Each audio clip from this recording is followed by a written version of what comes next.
আজকে যে ভিডিওটা করা হচ্ছে এটা একটা আমের ছবি বা আমের ড্রয়িং আমি করছি।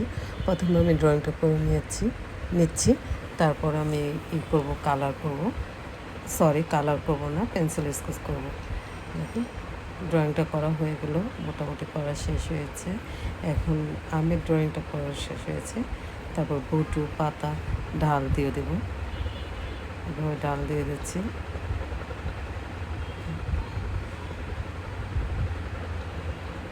এবার পাতা দিয়ে এভাবে ডাল করে দিচ্ছি।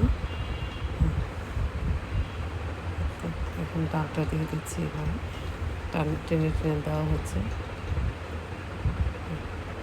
তারপর পাতা দিয়ে দেব। ডালটা দিয়ে আমি স্কেচ করে দিচ্ছি। স্কেচটা টেনে দিলাম পেন্সিল দিয়ে। আমি 6B পেন্সিল নিয়েছি। 6B পেন্সিল দিয়ে আমি আমটা স্কেচ করছি।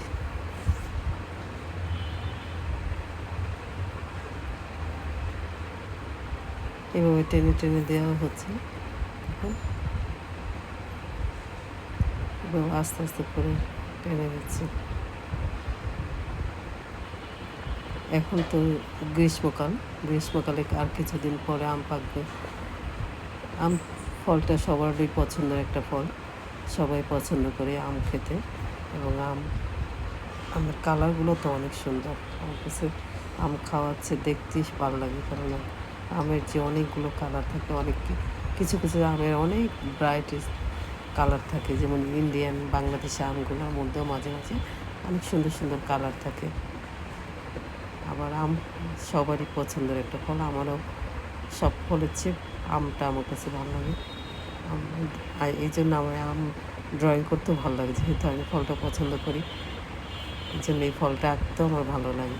দেখুন, তারপর আমি প্রথমে ফার্স্ট টোন দিয়ে নিয়েছি। এখন আমি সেকেন্ড টোন দিচ্ছি। এভাবে টেনে টেনে সেকেন্ড টোনটা দেওয়া হচ্ছে। এভাবে টেনে টেনে সেকেন্ড টোন দিচ্ছি। এভাবে করছি, দেখুন আস্তে আস্তে করে দিচ্ছি সেকেন্ড টোনটা করে এখন আমি পাতাটা করে দিচ্ছি। আমের সেকেন্ড টোন দেওয়া শেষ হয়েছে। এখন পাতাটা স্কেচ আমি করছি, এভাবে টেনে টেনে স্কেচ করে দিচ্ছি। দেখুন স্কেচটা করা হচ্ছে। পাতার এক সাইডের স্কেচটা করা হয়েছে, আর একটা সাইডের স্কেচ করে দেবো। এভাবে টেনে টেনে আমি স্কেচ করে দিচ্ছি।